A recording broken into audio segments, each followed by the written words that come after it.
Good afternoon, everybody. I almost looked around the room for the speaker. And it's a pleasure to be here. It's an honor to present to you some of the things I'm doing, exciting things. And I want to first of all thank the Women's Studies for inviting me to present. Students are in this room. I want to thank you for coming, and also for everyone who is here today. And what I will be doing and covering with this short time I have with you is something very close to my heart, and that is about mentoring. Recently, I received a Fulbright Scholar Award from the U.S. State Department to do exciting research projects in 2 nations. The nations I was assigned to was in Hong Kong and Africa. I originally come from Sierra Leone, which is a West African country, but I was assigned to Kenya, which, if you know the geography, is East Africa. And I can tell you it is so different. It's almost like day to night. And so I had the opportunity to go to Kenya to do a whole bunch of work for the Fulbright Scholarship. And then I expanded my research to other interesting fields. I have been pioneering a little bit about mentoring women's leadership, but the most exciting thing of my Fulbright was not me doing all the Fulbright work, but having some time to do mentoring. And this is what I will be talking about today. And I would just go ahead. I'm going to title this presentation, Women and Girls Leadership Mentoring, a Fulbright Experience. How many of you are familiar with Fulbright? Okay, good. If you have been to a Fulbright assignment, you are given a set duty, a list of what you have to accomplish, and I was given the same thing. I had to go systematically and do what I needed to do. However, the mentoring part is an offshoot of what I did at the Fulbright experience, and that is what I will be sharing. Am I doing the right thing? Okay. It was in Kenya, was the locale, and it's a university called Kisii University in Kenya. And what I did was I was engaged with girls and women at a one-to-one micro level. Not a big macro level, but a micro level. And tell me about mentoring, any of you. Have you ever experienced mentoring before? In any format, coaching, training? Okay, can we just talk about words that are associated with mentoring? I will start. It's almost like a training session. It's a professional development. You look up to somebody who you admire to provide guidance. Can you throw words at me on what you perceive mentoring to be? Relationship. Any other person? I need 2 more and then I'll continue. Master and apprentice. Master and an apprentice. That's good. 1 more. Long-term athlete. Long-term. Okay, these are words that are associated with mentoring. But guess what happened in my Fulbright experience? Kenya is a leading country with mobile and e-learning. How many of you know that? They have a program going for young kids where they want to translate that to every kid owning a Kindle since age 5. And so I went to the world's greatest center. Believe you me, it is. I thought it was Hong Kong, where mobile learning was like a classroom teaching experience. Everybody has a mobile phone in Africa. Okay, you're hungry, but you use your mobile. Okay, you have money to pay for a mobile, but you can't buy clothes. And in Kenya, they use mobile phones to do what I call agricultural mobile learning. They also use the mobile phone for banking. And I think the US is catching up, and other countries are catching up with mobile mobility as well. So because I was there for a considerable period of time, I switched my framework of thinking. I thought about mentoring not only as a physical presence with individuals, which is the traditional mentoring approach. I figured out if I could lock in into what they were using, that will be a different type of mentoring. And so guess what I did? I switched over to mobile mentoring. How many of you have heard about mobile mentoring before? Nobody. It's a term I coined. Okay? I went to the people and I wanted to translate my work of mentoring to what was comfortable with them. They love the mobile phone. And I thought, let's do it. And so this is a new form of mentoring that I introduced, and by the way, and I'm very humbled about it, but the Rockefeller Foundation is funding it for 25 other nations. Okay? And I'm excited about that. But this is what I did. I thought about the coaching model. Remember, mentoring is a coaching model as well. It's also long-term. It's a very engaging and interactive process. The coaching model has this, I call it a diamond coaching model, where you see this picture of a whole type of a funnel upside down. And what I did with my mentoring, online mentoring, is I conducted research. I did my homework. Nobody has done it. I have traditionally looked at hundreds of articles on mentoring, and so I had to do my homework. I also introspected, is this going to work? What am I trying to do here? And the third thing I had was that conflict resolution. When you try to do something new all the time, you fight with yourself. You're not confident. There's nobody showing you what to do. And so I was asking, this is a traditional approach that is working. Why do I want to do an online approach of mentoring? Doesn't make sense. And the final thing I did is harmonization, which is bringing the old and the new. Again, remember, I'm not discarding the traditional mentoring approach. I'm trying to fuse, and that's what is innovation. Fusing the old and the new and coming up with something brand new, okay? So I go with traditional mentoring, but I've also explored online mentoring, okay? And these are some of the kids I got to meet with. I recruited them from Kisii University. I spent hours with them. I introduced the program. I did studies with them. I asked them questions. I did surveys with them on their expectation of what advising and mentoring is. And I took those data and said to them, well, I was thinking about this idea. What do you think about it? Remember, I also volunteer for an organization called Develop Africa, Inc., and we are in like 5 different nations. I'm doing the traditional mentoring with that group. So I go in person, and we have a program of 3 years where we mentor 10 girls from a nation and put them through 3-year programs. We give them leadership work to do. They have a field work. We present. I take folks from here, and they go over to Kenya, to Africa. They present on time management skills and different mentoring pieces. And then at the end of the 3-year period, we have a grand finale type of a mentoring symposium where they display their work. So I've been doing this traditionally for years now, for 3 to 5 years. But I thought I would do it in a different way. And so these are my first, and you can tell this is Kisii University, and these are the Sierra Leonean mentees. They were practicing for a session, and they send me pictures over Facebook. How many of you use Facebook? How many of you use Twitter?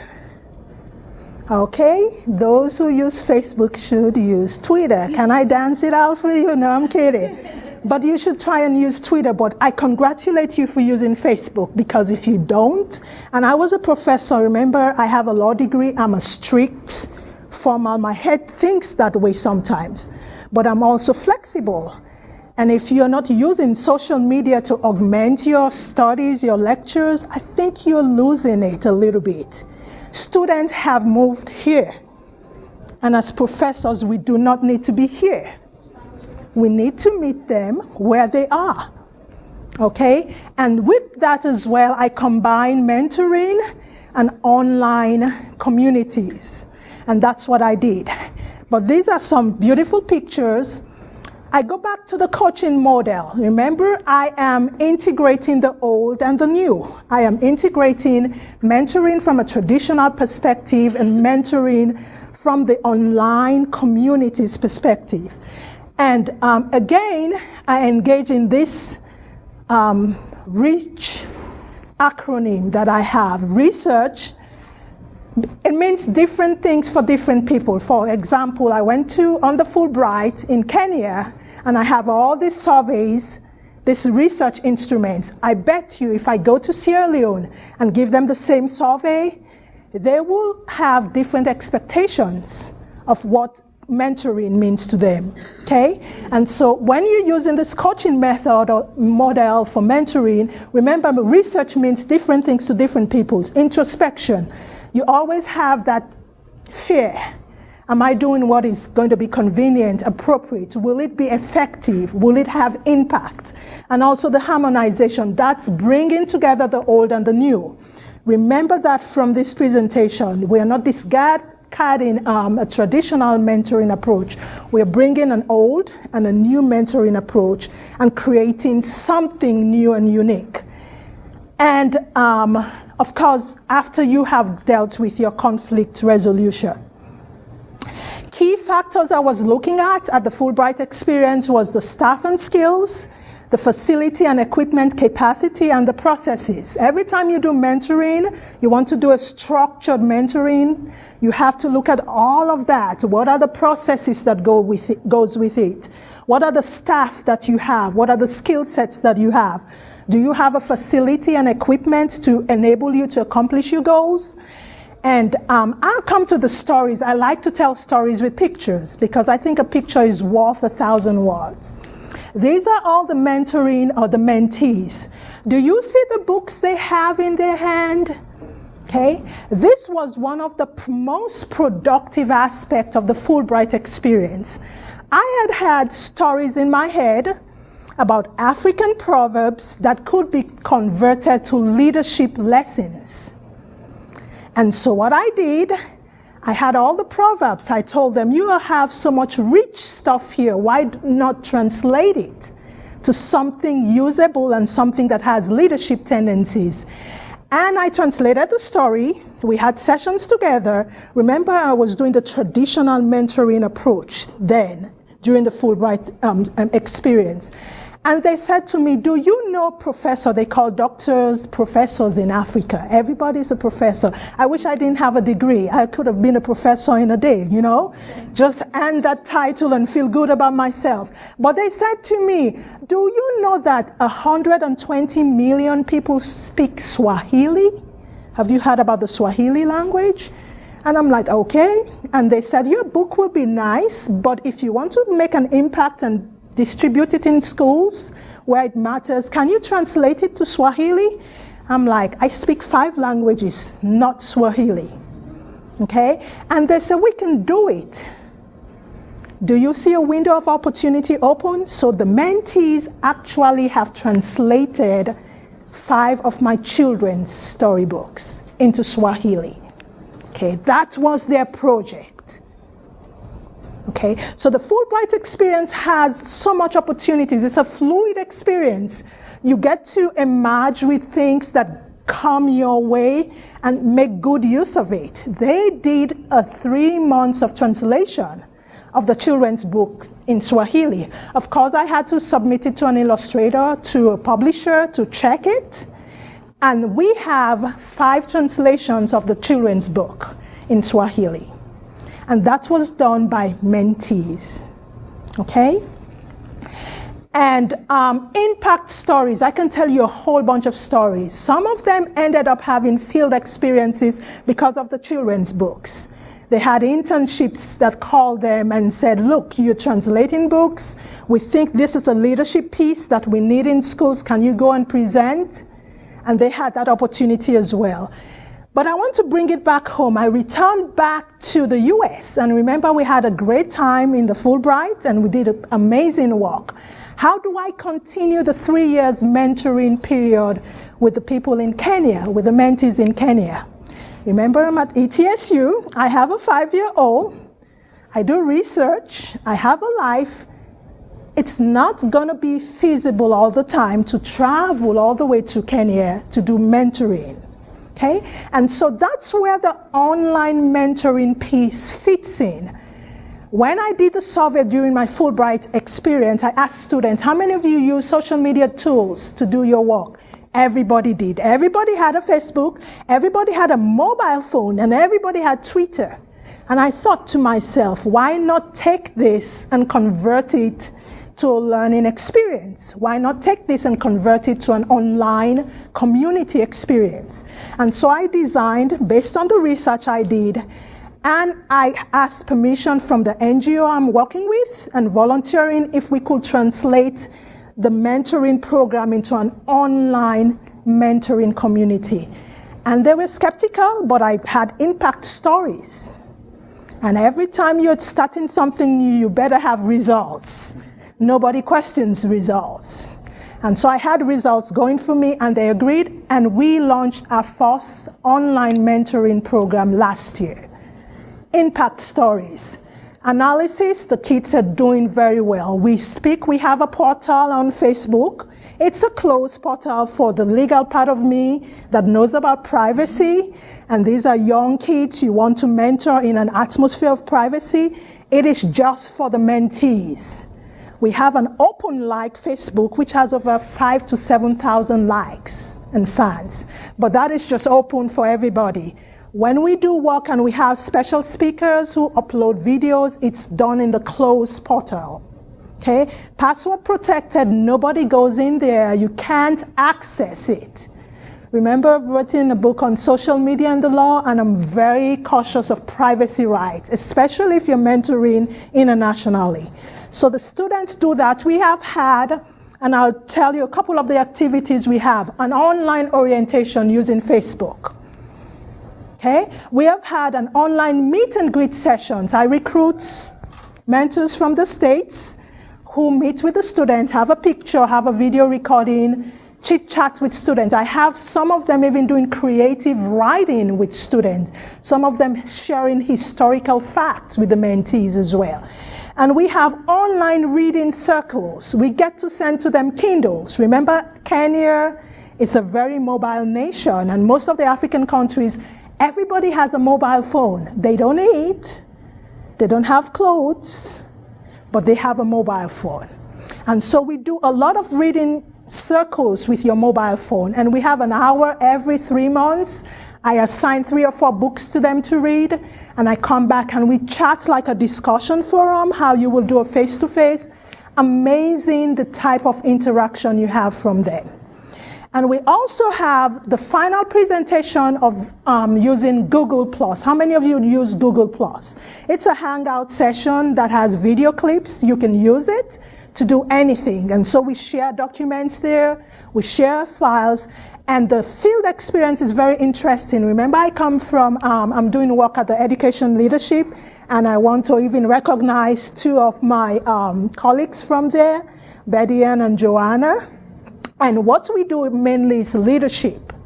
And so the field experience is categorized into 12 different domains of leadership: creative leadership, economic leadership, political leadership, social leadership, leadership for leadership, and also community leadership. And they do their field experiences in the different domains.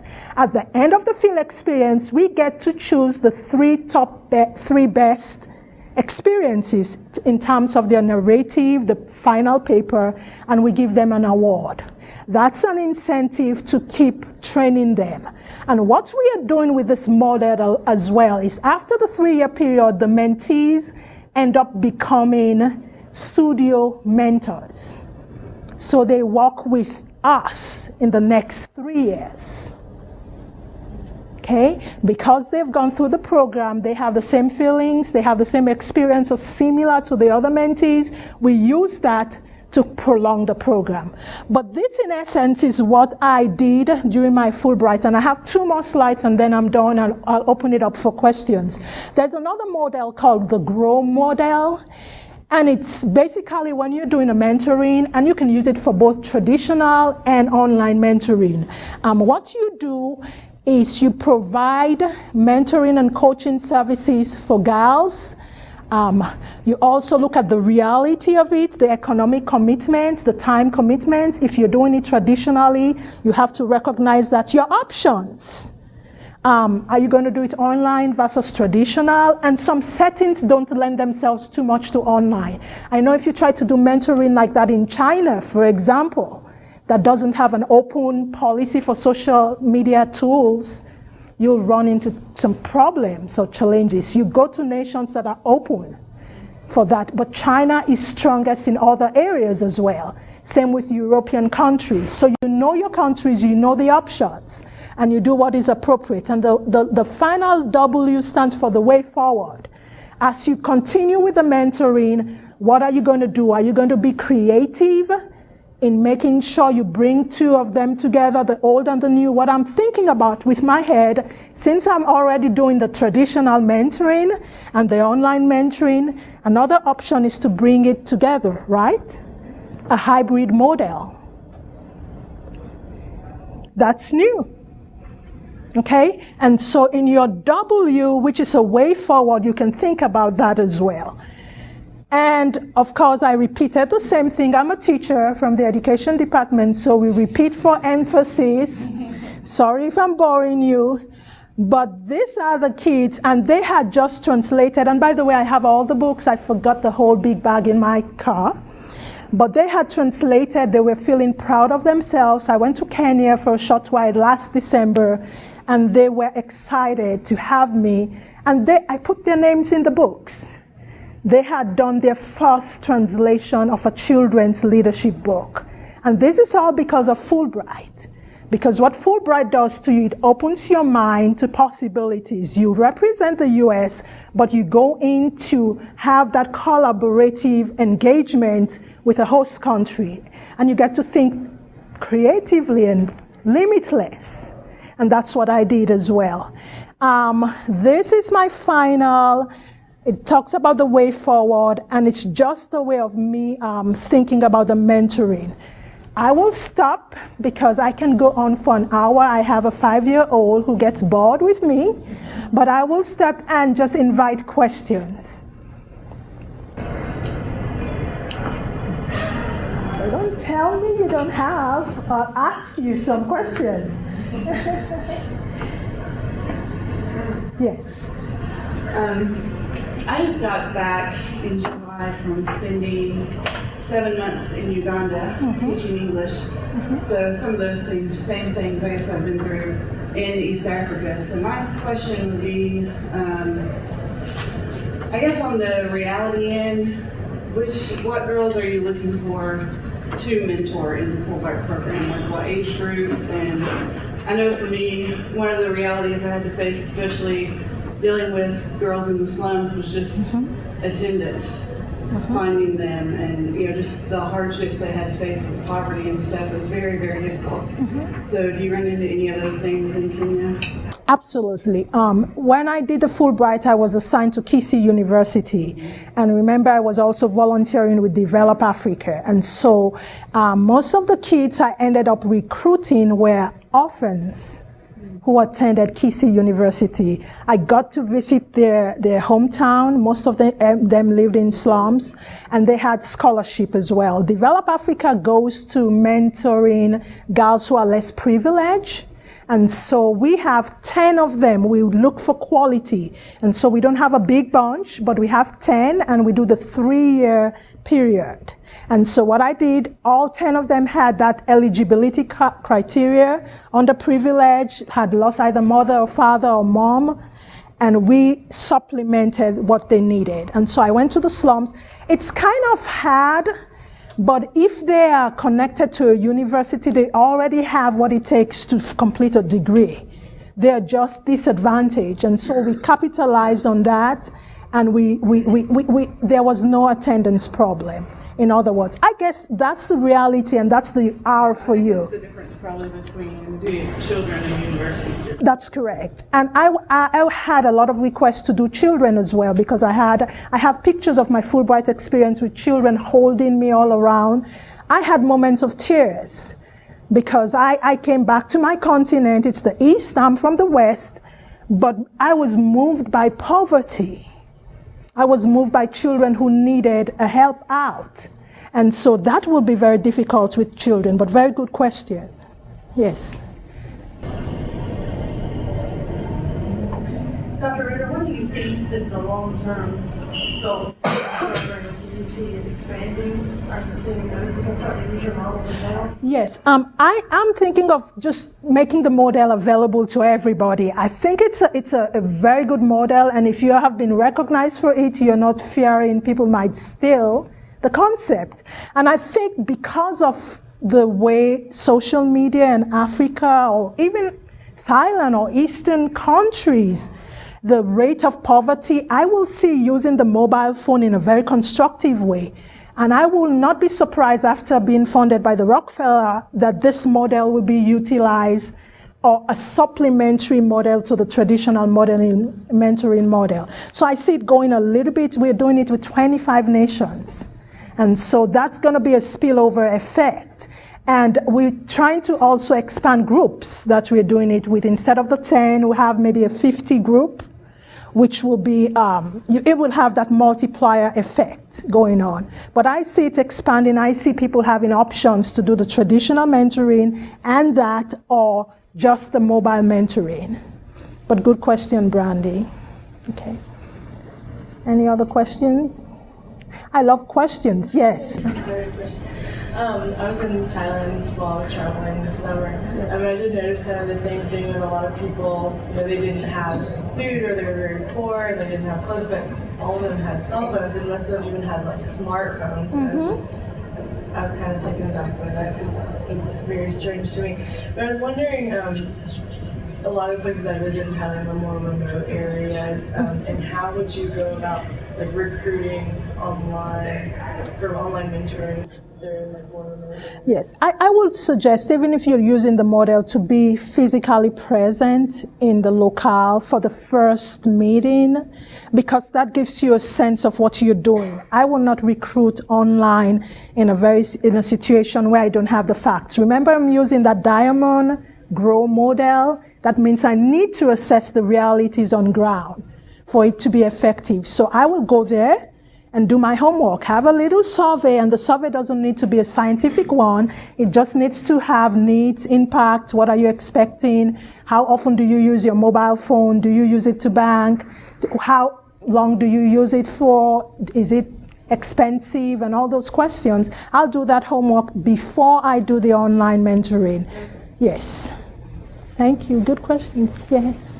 Surprised to hear that Kenya is such a mobile country with the poverty. Now, as far as the phones, is this something that the government just prioritizes and they just make sure that everybody has a mobile phone, or do the people just get them on their own? It's a very good question. It looks like all over the world, the mobile revolution has just started, or it's not even started. We have hit the second or third wave of it.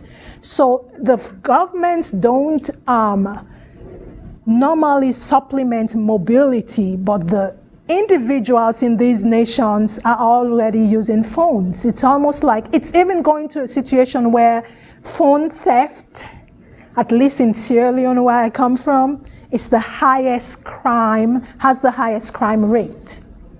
Because people use their phone to talk, I think, and I go there and they want to send me back to you guys because they think I'm just too Americanized. I think people waste time using their phones. And so if you are an educator, you can harness that wastage of time into something very productive. But everybody has phones. When I go back to Africa or even Asia, everybody's talking on a phone, whether it's a smartphone or not. And so it's not necessarily the government, it's just people have moved to that as a means of communication or means of just interaction. And everybody uses Facebook. Governments, are toppled with the social media site. You remember the Arab Springs, and there was a whole social media movement, and youth, everybody's doing everything, even with emergency responses. For example, yesterday we had a tragic death situation. Guess where I first saw that news? I was doing something and I just went to Facebook. I have a class that I'm teaching there, higher ed law, protected environments we do, and I saw it in the news feed. So you can't avoid what the phone does or what mobility does, but it depends on how you use it. But governments normally don't supplement. People have taken their initiative to do that. Good question, yes. Well, I'm curious, when we're talking then to poverty level, Yes. are we, well, I'm assuming we're purchasing a phone when We don't. not have food. That's the very, I'm still grappling with that fact. And there is real poverty, and how people acquire phones is a big old story or research that needs to be looked into. But I have met people who come from the village. I have some pictures who have a phone. And we have that here too. Okay. I mean, it's not like that, it's just in Africa. I mean, we've got a lot of people that probably may not know where their next meal's coming from, but They have a phone. They have a phone. And I tell, because I teach a lot of legal issues as well, I tell people, if you have students moving in this direction or demographics go in this direction, and you as the expert are still here, I think you're losing out. Because you might be outdated with what's really happening. And so it's incumbent, it depends on your level. I don't want every professor to think they have to use social media, because it took me 30 years, am I that old, to do that? But I think you have to be conscious of where everybody is and try to make sure what you're passing on has that efficacy as well. You're using their tools. And you determine what you use it for. I use it for causes. I'll give you an example. I had a law class, and I had an announcement to make. I went to D2L before we started WebEx, made the same announcement. They had to feed back to me. I had 2 out of a 12-member class respond to me in 24 hours. And I wanted it urgently. Guess what I did? I went to Facebook, the closed group, posted the same announcement. Guess what happened? In less than 10 minutes, 100% of the class responded. So how do I use it to grapple their attention? How do I use it? How many of you know they're using Twitter for hardcore research? Twitter is being used for research. Okay, but good question. Thanks. Yes. Dr. Renner, do you see this program as a way to, as you're empowering these young ladies, as a way to break down those barriers with regards to food and clothing and other Yes. tangible resources? Yes, one of the 3 years we go through with the students, we teach them on being self-sufficient, and we have asked them to do field work, giving back. We also have done some placement issues with them. So immediately they're done with college or whatever they're doing, we try to employ community members to employ them. So we are not only attacking it from the psychosocial level of mentoring, but economically as well. We're making sure these graduates are placed somehow. And that's the impact stories I could share on and on. Some have done petty trading, petty trading in Africa, where you have small goods, but that's better than just sitting idly or going into prostitution. And so economically they're doing as well. The program is geared, Develop Africa has a comprehensive program to go to all those levels, the psychosocial, the economic, the political level. By the way, one of the mentees here, she stood for student government president. She's the first woman in the whole of 20 years of their university who became a student government president. And so I think these are the impact stories that have a truly triggering effect on the mentees. Okay. Good question. That you meet students where they are, and that is so powerful. I'm interested that I'm thinking about recruiting the students and how it may be different recruiting the students and recruiting the students' parents. I wonder what the challenges are, or what your experience or insights are about both talking with students but also talking with parents, and how that is different or the same, or what you found in that. Very good question. Most of the students are first generation. They're the first to go to college. Their parents are not necessarily literate. And so I thought about that, because when you're doing mentoring, you want to do a comprehensive approach where the kid is mentored effectively, but if they go back home, there's a tendency to go back to the old ways, and you want to bring the parents in. So what we did, and we don't have a formal mentoring for parents, but we have microfinance projects where we give parents like startup monies to do something very entrepreneurial if they're poor. And so that's how we supplement, because most of the parents I came in contact with are illiterate. And the mentoring, you have to figure it out at that level if you want to start something with them. So we instead did the microfinance with them. Okay.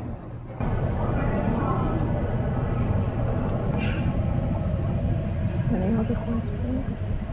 Okay. Am I done, Ollie?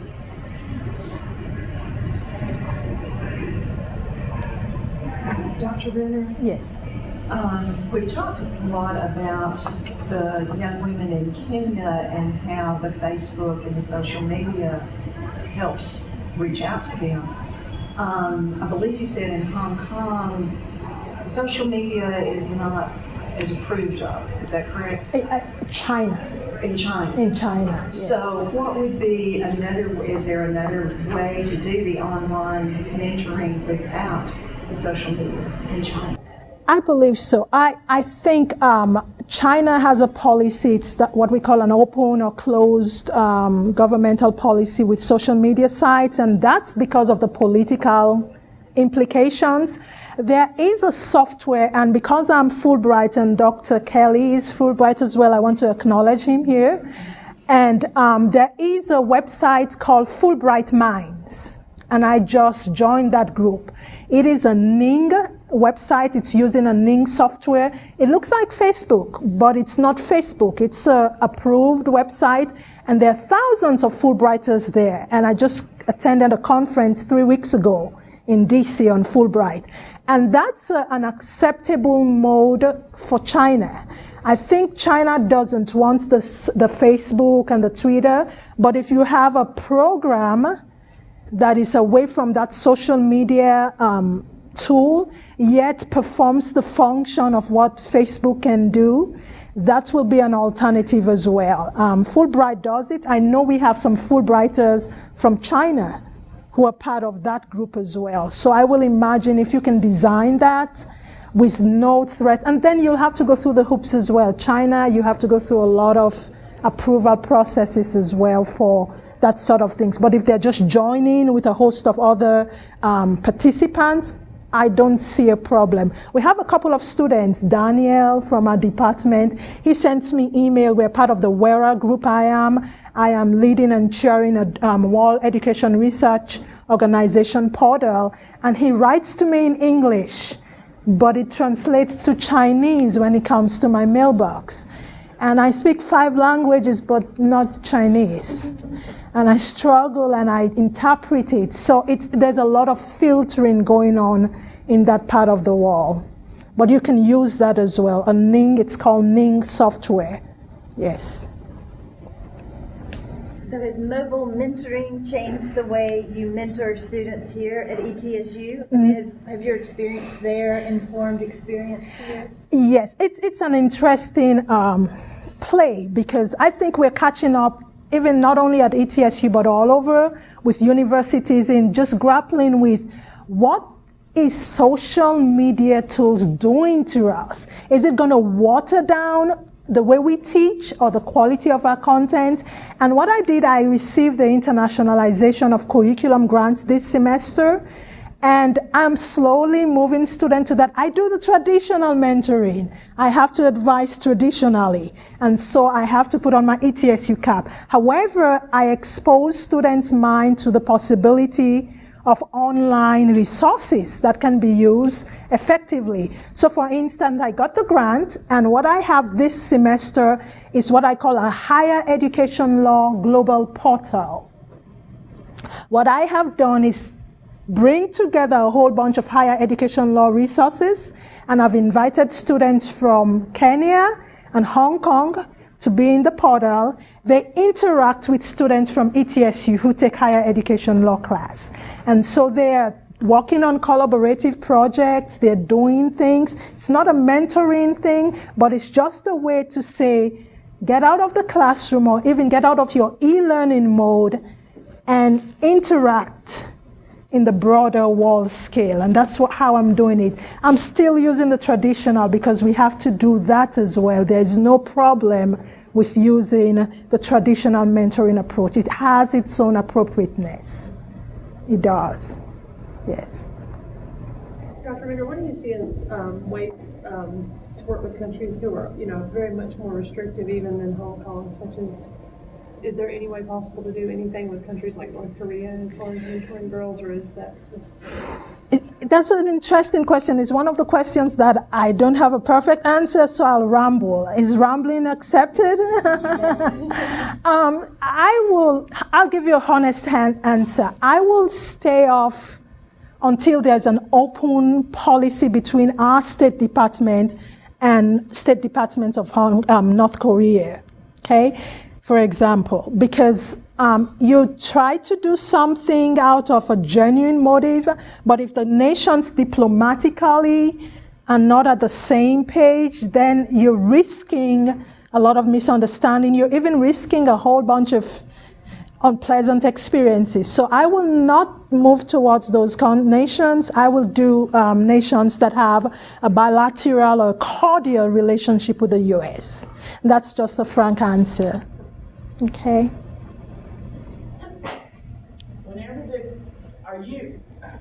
Tell me where your citizenship lies. Is it U.S.? Have you gone through that? I'm just asking. That's an interesting question. I have a dual citizen. I am a citizen of the U.S., have been 5 years ago, and I'm also a citizen of Sierra Leone, one of the Ebola, unfortunately, countries. And I speak 5 languages. I'll just add that to the curiosity valve. Yes. Where I was going with this, whenever that you do go to Kenya or wherever. Yes. Sierra yes, Leone, yes. Does the State Department have to clear you? Do you have to do some? No. When I went to Kenya, I was treated as a U.S. citizen because you cannot have a Fulbright scholarship without being a U.S. citizen. And so they gave me all the privileges of being a Fulbrighter through my U.S. citizenship. I had to apply for a visa, though, to go to Kenya. Because I'm using that status, I had to apply, and I think Kenya requires visas for U.S. citizens. Same with Sierra Leone. I remember before I got the dual citizen, I had to apply for a visa to visit my own native country. Yeah. So I play by the rules, and you can't crisscross. There's something in law that says you can't use 2 passports. You can't go in with your Sierra Leone and cut costs and not pay for visa and come out with your American, and you run the risk of having some immigration problems. So I have to stick with one. I remember going to South Africa, I used my Sierra Leone passport because then I couldn't do visa and it was holiday time. And so I switched. It's good to wear 2 hats, but sometimes it's a hassle to be a dual citizen. Yeah. But good question. Yeah. Okay. Alrighty. Well, yes, there's... This is just a question about your PowerPoint. I missed 2 of the things on the diamond coaching model, the I and the C. Okay, let me see if I can go.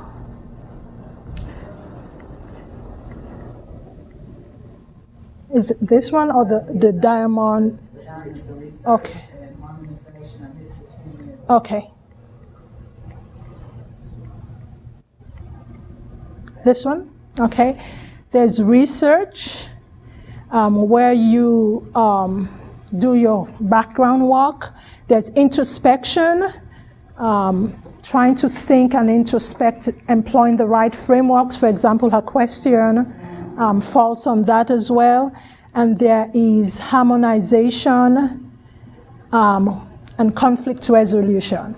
C first, conflict resolution, and then there's harmonization. Oh, you're welcome. Okay. Okay, I think I'm done. I'm going to do the bow, and I'm going to give you, yes, you have it. Go. No. I was just going to say thank you for being with us and sharing time and sharing your insights from your world travels, your work with girls, and your work with leadership. Okay.